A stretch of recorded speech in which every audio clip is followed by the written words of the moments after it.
पहिली प्रतिक्रिया हीच आहे जी आम्ही अनेक दिवस किंवा आता गेले 4 वर्ष आम्ही पाहतोय. जे जवळचे लोक आहेत ज्यांना सगळं काही मिळतं, हेच स्वतःच्या स्वार्थासाठी जे निघून जातात, हे आम्ही आता पाहत आलेलो. याच्यात काही नवीन नाही, धक्का बसल्यासारखं काही नाही. तसं पाहिलं तर वरळी असेल, पूर्ण शिवडी वगैरे हा पूर्ण पट्टा हा बालेकिल्ला होता आणि अजूनही आहे. जी मतं आम्हाला मिळत आलेली आहेत ऐतिहासिक आपण पाहिलं असेल, जे काही आधीपासून आतापर्यंत जो प्रवास आहे हा बालेकिल्ला अजूनही राहिलेला आहे आणि आमचं तिकडचं काम बोलतं. म्हणून कोणी येण्यानी कोणी जाण्यानी धक्का काही बसत नाही. पण एकच दुर्दैवाचं आहे की ज्यांना आम्ही सगळं काही दिलं, जवळ होते. बरं, ही एक व्यक्ती अशी नाही की आदित्य ठाकरे भेटतच नाही, ते बोलूच नाही शकत, कारण परवा पण आम्ही पुण्यातून एकत्र चालू. हे सगळं जरी खरं असलं तरी प्रश्न हाच येतो की अजून काय पाहिजे तुम्हाला, अजून किती ओरबडणार. म्हणजे स्वतः आमदार आहेत, जी प्रभाग समिती तिथे मी त्यांच्याच मुलीला एनजीओच्या जे काही कोटा असतो त्याच्यातून प्रभाग समिती दिलेली आहे. भावाला मी बीएससीची समिती दिलेली आहे. भारतीय कामगार सेनेत पद आहे, शिवसेनेत उपनेता पद आहे. एवढं सगळं होऊन देखील बीएससी तर आहेच, बीएससीचे युनियनचे अध्यक्ष आहेत. मग अजून तुम्हाला काय पाहिजे हा एक प्रश्न पडतोच. म्हणजे आम्ही काही कमी दिलं का? तसं नाहीये. जे काही इतर बोंबलत असतात की भेटत नव्हतं तसंही होतं का? तर रोज तुमचे माझ्यासोबत फोटो आहेत, रोज येता जाताना भेटतात. मग अजून काय करायचं तुमच्यासाठी? रोज काय तुमच्या आरत्या करायच्या का? हाच एक प्रश्न पडतो. पण कोणी येण्याने कोणी जाण्याने काही फरक पडत नाही. जो बालेकिल्ला आहे तो तसाच राहतो.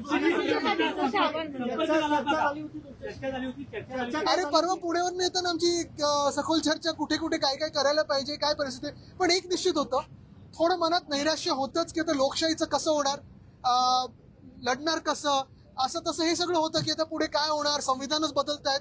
पण मुळात हाच प्रश्न आहे. जे जात आहेत त्यांना, मग सचिन भाऊ किंवा सगळे कोणी असतील, त्यांना हाच प्रश्न आहे.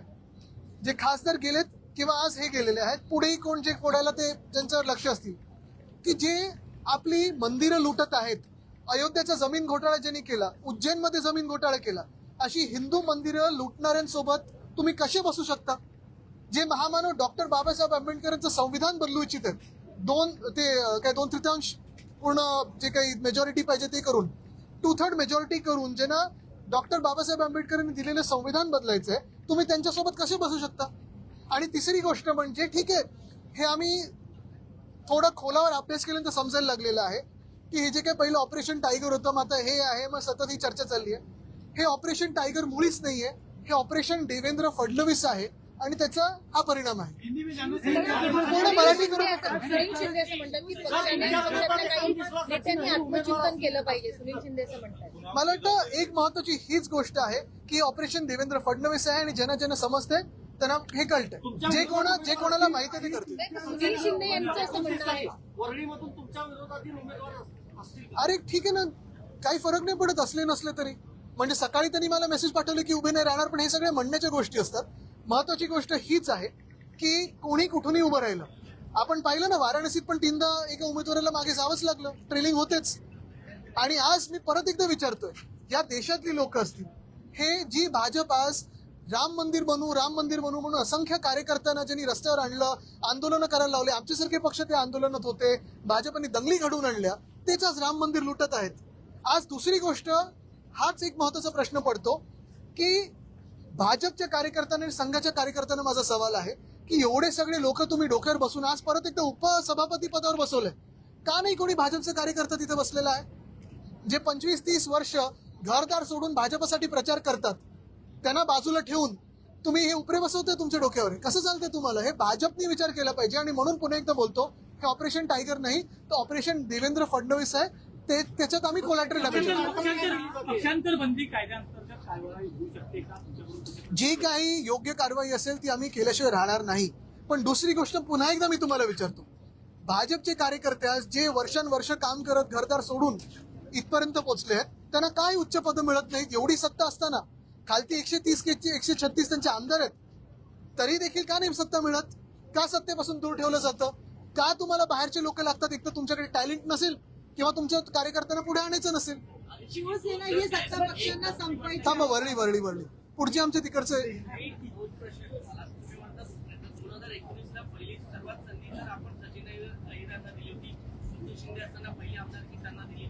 नाही, पहिली आमदारकी सुनील शिंदेना मिळाली होती. अरे वरळीच असून तुम्ही असे बघा, ज्यांना शब्द दिला आम्ही तो पाळला.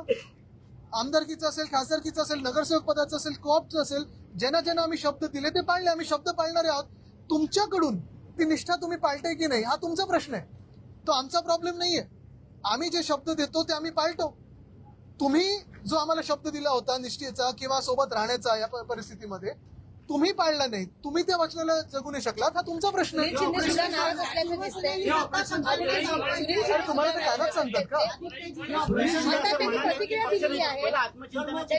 त्यांनी आता प्रतिक्रिया दिली आहे. पंतप्रधान पदासाठीची काळजी का घेतली जाते? निश्चितपणे काळजी आहे. जर काल पण उद्धव साहेबांनी सांगितलेलं आहे की जर एखादी मराठी व्यक्ती पंतप्रधान बनत असेल तर त्यांचे पंख छाटण्याचं काम चालू आहे.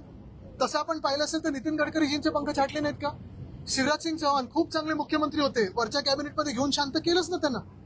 तसंच आता जी काही चर्चा आमच्या कानावर तर येते तुमच्या कानावर पण येत असेल. 29चे जे पंतप्रधान पदाचे चेहरे असतील त्याच्यात फडणवीस साहेबांचा चेहरा आहेच भाजपकडून. काही देशभरात आहे वगैरे हे आम्हाला माहिती आहे, पण भाजपकडून चर्चा तर आहे. मग त्यांचं ऑपरेशन कसं करायचं तर हे सगळं चालू आहे. शिवसेना ही सत्ता पक्षांना संपवायची आहे का आदित्यजी? शिवसेना ही सत्ता पक्षांना संपवायची आहे का कायमची? मुद्दा हा आहे की नुसतं ऐका आम्हाला संपवून किंवा कोणाला संपवून ही सत्ता त्यांच्याकडे प्राप्त झालेलीच आहे ना. नुसतं सत्ता नकोय. 2/3 मताधिक्य घेऊन लोकसभेत आणि विधानसभेत त्यांना महामानव डॉक्टर बाबासाहेब आंबेडकरांनी जे संविधान दिलं होतं आणि त्या संविधानाच्या माध्यमातून जे अधिकार आपल्याला मिळालेले ते भाजपला बदलायचे.